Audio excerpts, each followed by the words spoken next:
Un homme obtient par accident le pouvoir de se téléporter instantanément. Mais il ne choisit pas de livrer des repas. Il s'infiltre secrètement dans une banque. D'abord pour s'assurer la liberté financière, puis pour profiter pleinement du plaisir que son pouvoir lui apporte. Une seconde il sort sur la mer, la suivante il survole l'Égypte, mange un MC d'eau et bronze au soleil. Il pensait que sa vie resterait ainsi pour toujours. Mais ce jour-là en rentrant chez lui il découvre un intrus étrange. Avant qu'il ait le temps de demander quoi que ce soit, David veut ouvrir la porte pour le chasser. Mais Jacques sort en secret un bâton électrique de son sac. Et David est foudroyé avant de réagir. Il semble très connaître les téléporteurs mentaux. Et David frappé ne peut même pas riposter. En situation critique, David endure la douleur et se téléporte à nouveau pour s'échapper. Pour affronter Jacques, David contacte un ami qui a aussi des super pouvoirs. Tom décide de l'aider contre Jacques.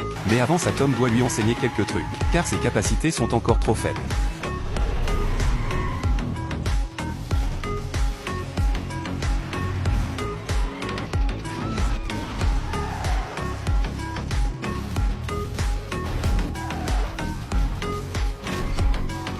David reste bouche bée devant ses manœuvres, et lui demande comment il déplace une voiture de 2 tonnes si facilement. Tom répond que tout ce qu'il faut c'est des mains. Il dit que ce n'est que la base et qu'il a même vu quelqu'un déplacer un immeuble entier. Ainsi il file toute la nuit jusqu'au matin, juste pour faire du bruit et attirer l'attention de Jacques. Ensuite il décide de se séparer. Tom prépare les armes, et David va voir sa petite amie. Il doit lever sa seule inquiétude. Mais sa copine est toujours en colère contre lui. David n'a pas le temps d'expliquer, Jacques arrive déjà au bas de l'immeuble. Il n'a pas le choix, il révèle son pouvoir devant elle.